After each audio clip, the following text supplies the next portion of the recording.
Shalom semua.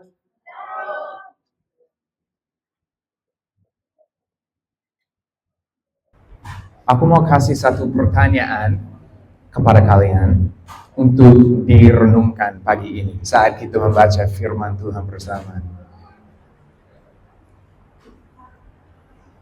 Apakah cara hidupmu membuat orang lain ingin menjadi orang Kristen? Atau kalau orang lain melihat hidupmu, apakah mereka ingin apa yang kamu miliki?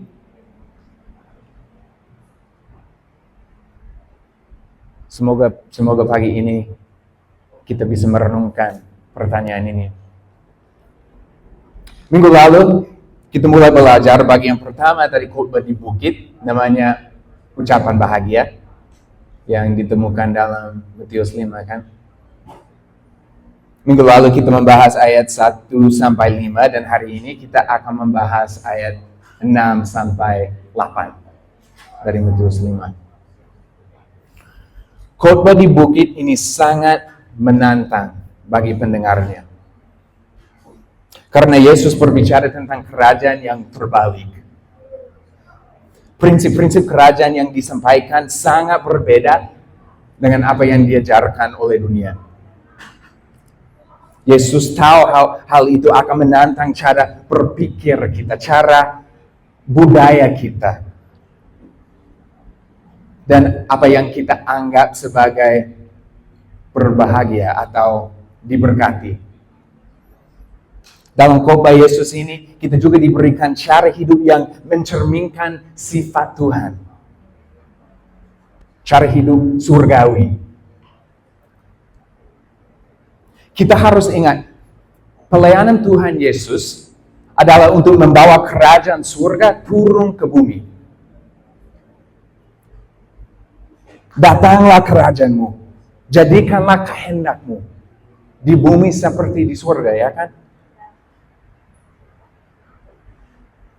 Pelayanan Yesus dan harapannya adalah biar hidup kita mencerminkan keindahan surga.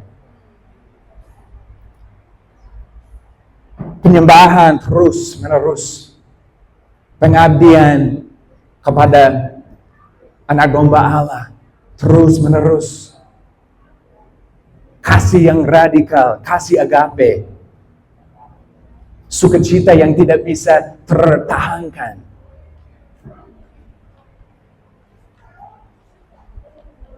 Masalahnya dengan kebanyakan orang Kristen,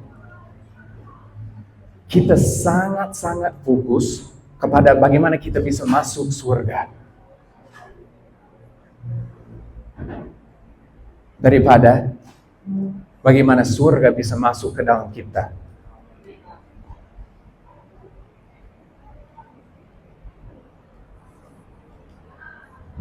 Ketika Yesus datang ke bumi, dia mengajar kita. Inilah cara kamu bisa membawa surga turun ke bumi. Inilah cara kamu bisa mencerminkan karakter Bapamu di surga. Inilah cara kamu bisa menerangi kegelapan dunia ini. Ada tujuan bagi kita di sini, di bumi ini. Jadi ketika Yesus menyampaikan prinsip-prinsip kerajaan ini dalam khotbah di bukit, itu lebih dari dia berbicara kayak, ya lakukanlah begini, maka kamu akan berbahagia, maka kamu akan diberkati. Inilah Yesus yang berbicara, beginilah rasanya aku di dalam kamu dan kamu di dalam aku. Beginilah penempatan kerajaan surga yang masuk kehidupan seseorang.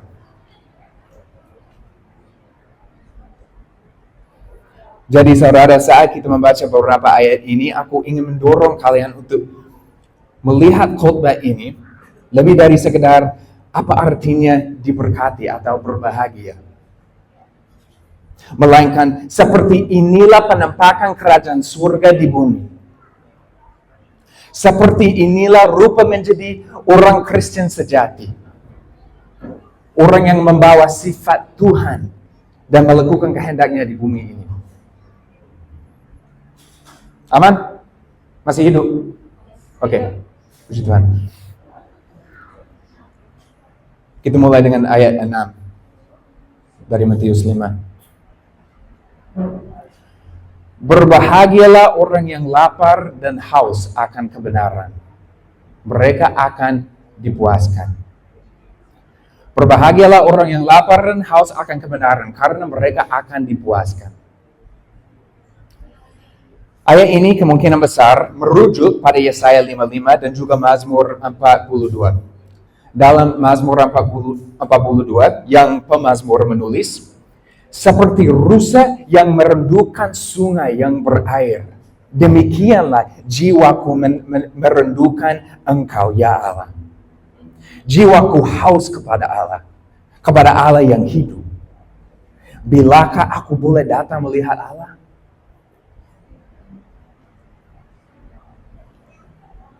Jadi di sini Yesus berbicara tentang kehausan. Haus akan Dia. Air hidup kita. Dalam ayat perjanjian lama yang dia rujuk, kata merendukkan dipakai. Kalau kita membaca dalam bahasa Indonesia. Tetapi kalau dalam bahasa Ibrani, digunakan kata arag, yang berarti kayak terengah-engah. Bernafas itu kayak bernafas berat dengan tenggorokan kering sampai mungkin mau mati kalau kita tidak minum.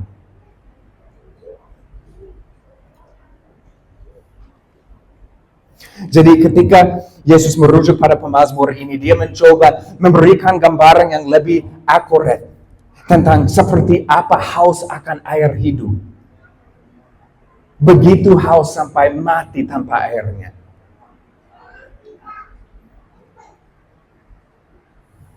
Nah, pas Yesus menyampaikan pesan ini, dia pakai kata kebenaran dalam bahasa Indonesia. Tapi dalam bahasa Yunani dipakai kata dikaiosine, yang berarti tindakan melakukan apa yang sesuai dengan standar Tuhan, atau berada dalam hubungan yang benar dengan Tuhan. Jadi kalau kita gabungkan semua hal ini, apa yang Yesus katakan kepada kita adalah ini. Berbahagialah orang yang rindu untuk dekat dengan aku.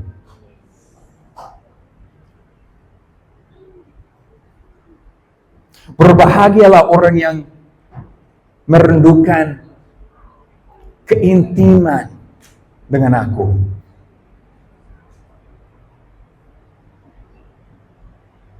Dan berbahagialah orang yang ingin menyenangkan hatiku, Tuhan bilang.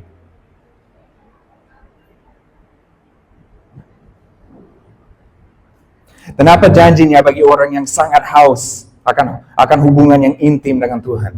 Mereka akan dipuaskan. Mereka akan dipuaskan.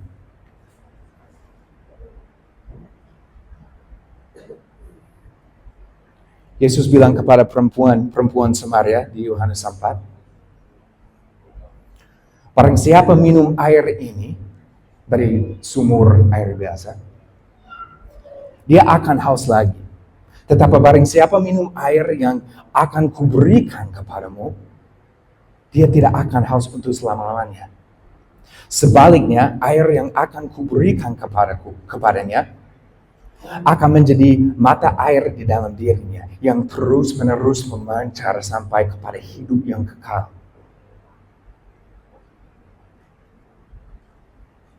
Saudara, kita akan dipuaskan kalau kita minum air yang hidup.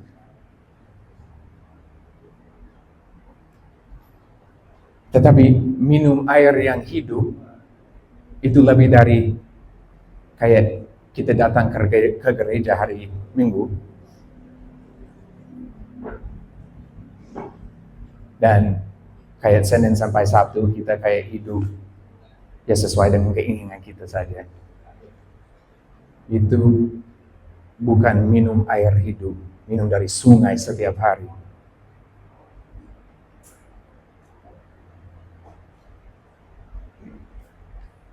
Itu berarti menyadari kebutuhan akan dia.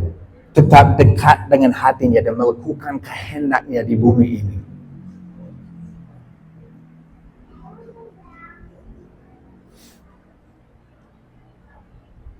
Baik, kita lanjut ke ayat 7. Berbahagialah orang yang murah hati, karena mereka akan beroleh kemurahan.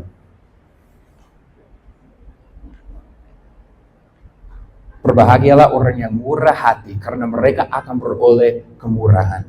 Kata kemurahan digunakan di sini, tetapi kalau kita mempelajari bahasa aslinya, kata tersebut lebih tepat digambarkan sebagai belas kasihan.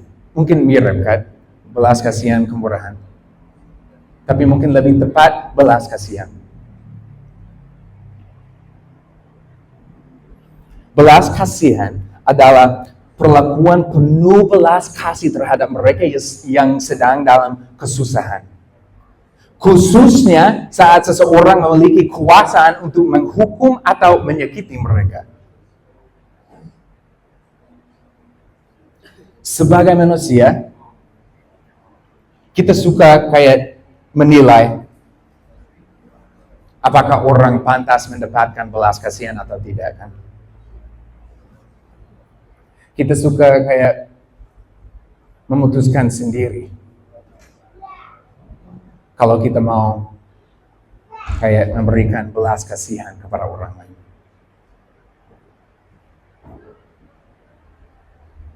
Kita menjadi jurinya kan. Namun, bisakah kita bayangkan kalau setiap orang mendapatkan apa yang pantas mereka dapatkan? Semua kita akan masuk neraka.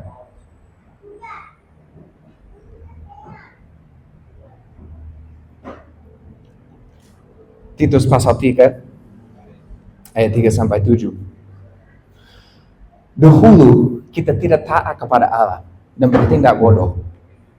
Kita sesat dan menjadi hamba dari berbagai macam keinginan dan kesenangan jasmani.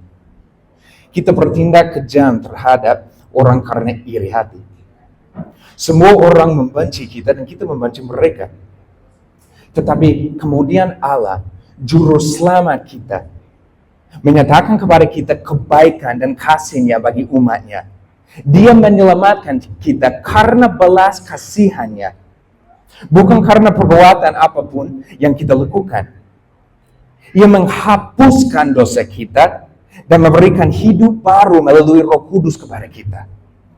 Allah telah mencurahkan anugerah dengan melimpah kepada kita melalui Yesus Kristus, Juru Selamat kita. Kita telah dibenarkan di hadapan Allah karena anugerah-Nya, sehingga kita bisa menjadi anak-anak-Nya dengan pengharapan untuk menerima hidup yang kekal.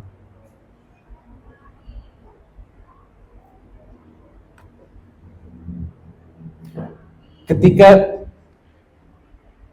pemimpin agama Yahudi di Yohanes 8 kalau nggak salah, waktu mereka mau melempari si pelacur dengan batu,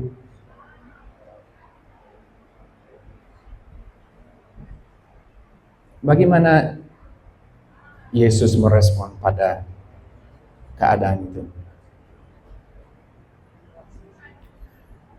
Dia sebenarnya menegur pemimpin agama itu.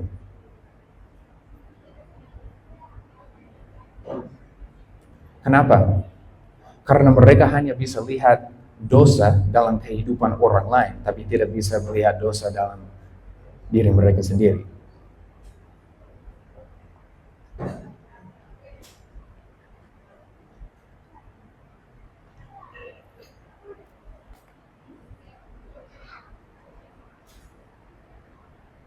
Kalau Yesus tidak menunjukkan belas kasihan kepada si pelacur itu, dia akan lakukan apa? Mungkin mengambil batu juga, siap untuk melempari kepada dia. Tapi tidak. Dia memperlindunginya. Dia tunjukkan belas kasihan kepadanya.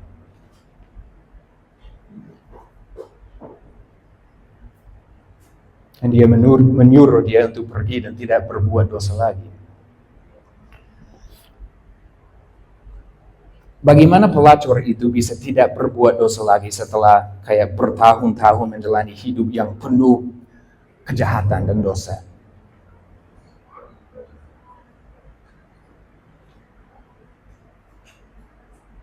Yesus memahami apa yang tidak dipahami oleh para pemimpin agama itu. Ada kuasa yang jauh lebih besar dalam belas kasihan daripada dalam hukuman.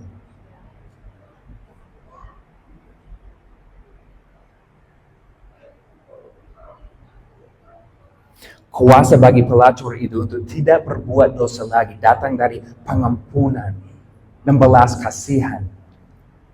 Bukan dari rasa malu yang ingin diberikan oleh para pemimpin agama kepadanya.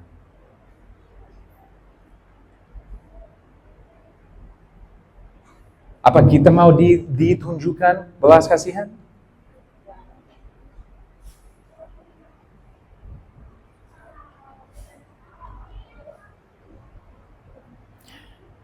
Karena itulah janjinya. Kalau kita menunjukkan kemurahan hati atau belas kasihan, kita akan ditunjukkan kemurahan.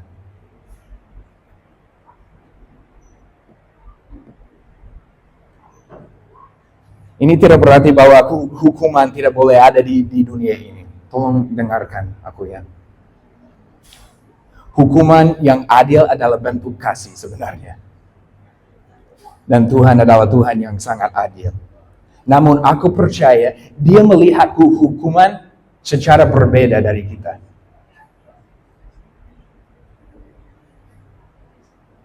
Biasanya hukuman kita kayak didorong oleh kemarahan dan ada keinginan untuk menyakiti atau mungkin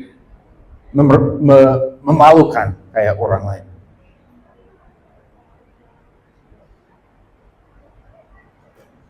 Tidak hanya itu, tetapi sepanjang sejarah Alkitab, kita bisa melihat bahwa Tuhan selalu memberikan belas kasihan sebelum dia menghukum.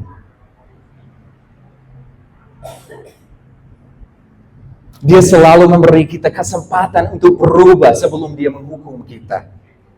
Ingatlah, dia panjang sabar, firman bilang. Dan itu kemurahannya yang menuntun kita kepada pertobatan.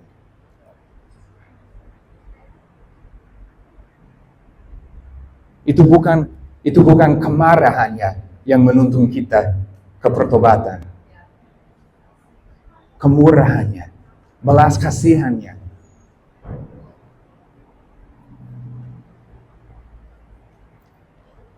Aku ingin mengusulkan sesuatu kepadamu. Bagaimana kalau semua pelecehan yang dialami si pelacur dari pelanggannya dan rasa malu yang dialami dari komunitasnya sudah cukup sebagai hukuman? Mungkin.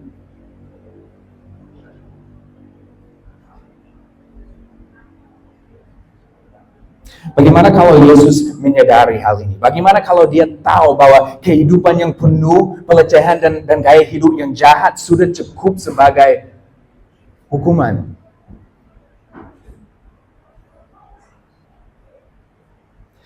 Dan bahwa dengan menunjukkan belas kasihan kepadanya, kesembuhan akan datang.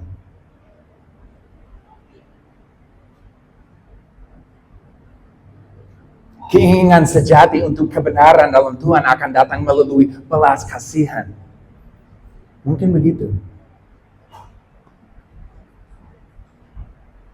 Jadi, pilihannya ada di tanganmu.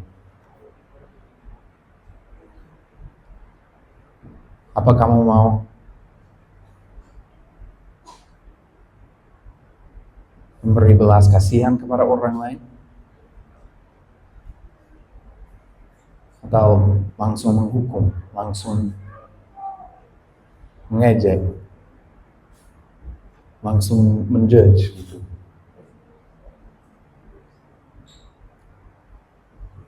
Ayat 8. Berbahagialah orang yang suci hatinya, karena mereka akan melihat Allah. Berbahagialah orang yang suci hatinya, karena mereka akan melihat Allah. Sama dengan beberapa ayat lain dari khotbah di bukit ini, Yesus merujuk pada ayat dari Perjanjian Lama. Di sini dia merujuk pada Mazmur 24 yang bilang, siapakah yang boleh naik ke atas gunung Tuhan?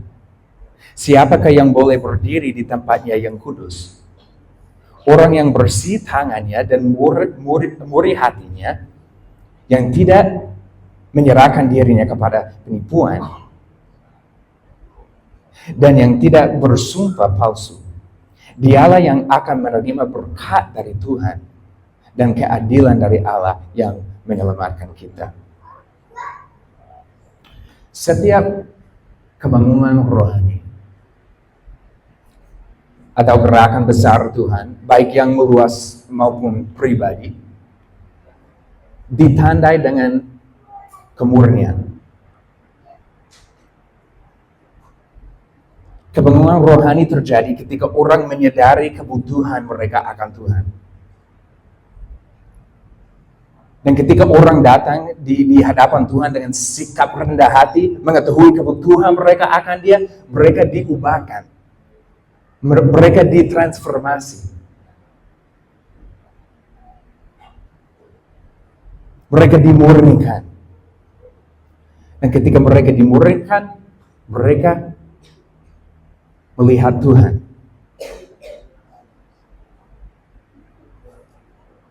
Mereka melihat Tuhan. Ketika hati seseorang dimurnikan oleh Roh Kudus, mereka melihat dunia secara berbeda. Persepsi mereka berubah, perspektif mereka berubah. Mereka bisa melihat dunia melalui mata surga. Mereka bisa membedakan antara apa yang baik dan apa yang tidak. Apa yang jujur dan kebohongan.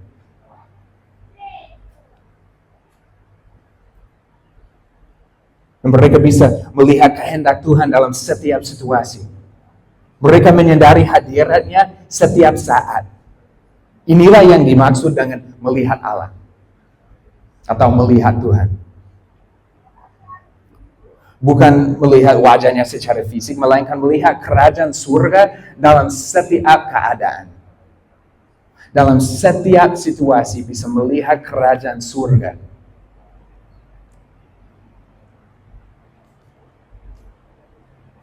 Ketika ada penyakit, kita bisa melihat potensi kesembuhan.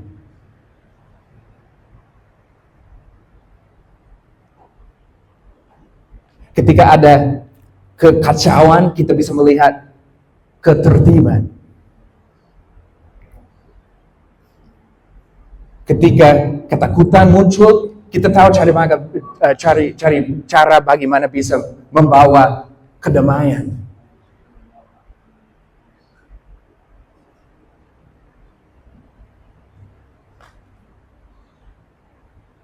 Kita belajar bagaimana mempercayai yang terbaik tentang orang lain, karena itulah yang dilihat Tuhan.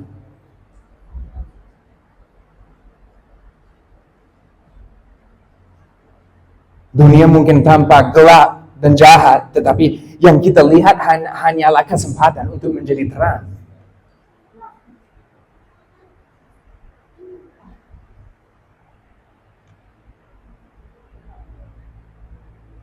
Siapa yang menyalakan lilin dan menutupinya dengan ember?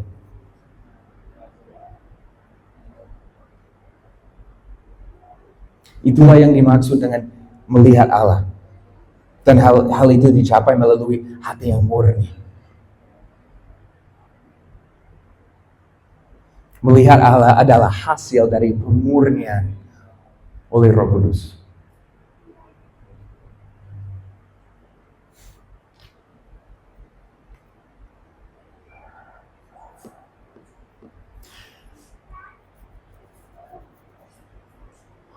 Apakah kita bisa bayangkan kalau kita bisa melihat kerajaan surga dalam setiap situasi?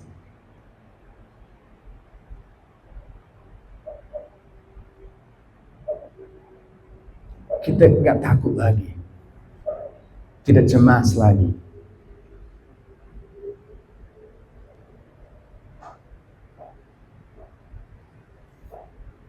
Tujuan Tuhan bagi kita bukan supaya kita bisa kayak senyaman mungkin di sini.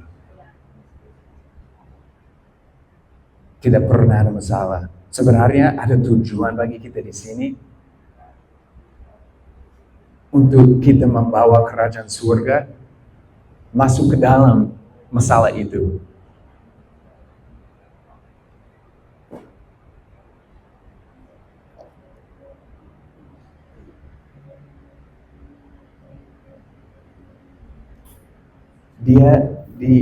Dia kayak tidak menciptakan kita supaya kita bisa kayak sangat aman di sini, tidak pernah ada masalah, tidak pernah ada kesusahan, kesulitan gitu.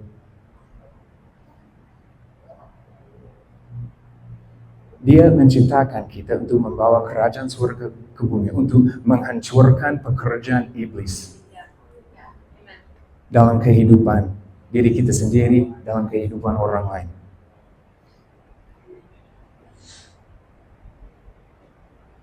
Jadi ada pilihan. Kita bisa kayak menjaga diri supaya kayak ya tidak pernah disakiti, tidak pernah akan menyinggung orang lain, supaya kayak setiap hal sangat kayak gampang dan convenient bagi kita. Seperti Pantai Putri ya. Lebih dekat, lebih murah.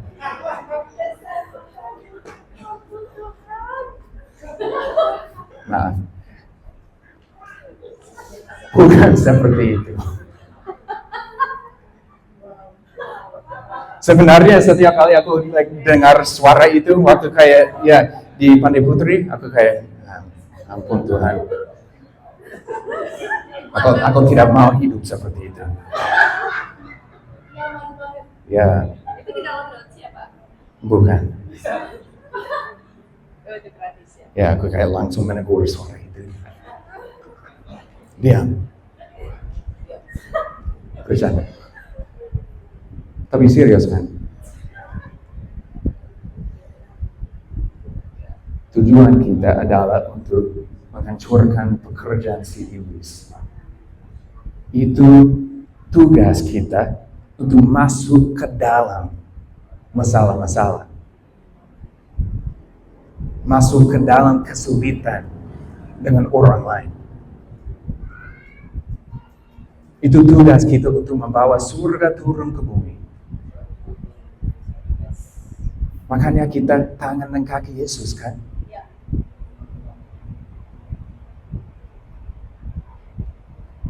Kalau kita kayak terus ya menunggu aja sampai mungkin kalau ada orang lain kayak melakukan kehendak Tuhan, kita akan menunggu selamanya.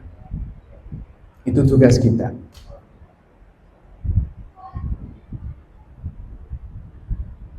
Jadi mari kita kembali ke pertanyaan yang diberikan tadi. Apakah cara hidup kita membuat orang lain ingin menjadi orang Kristen? Apa mereka sangat ingin apa yang kita miliki, apa yang kita miliki?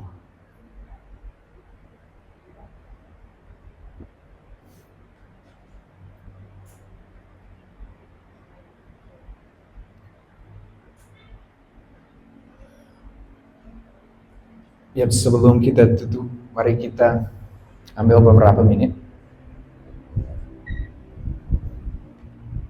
Mari kita merenungkan pertanyaan ini sama Tuhan, memproses ini sama Tuhan sendiri.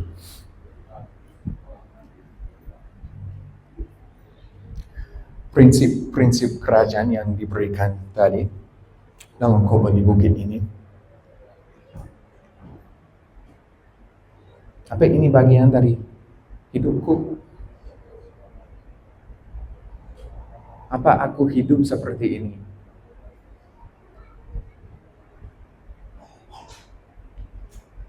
Apa aku bisa menerima kerajaan yang terbalik?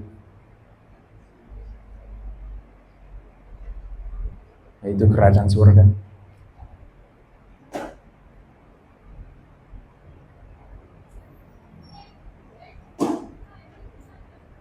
Ya, sekarang ambil 1-2 menit saja dan memproses hal-hal ini sama Tuhan.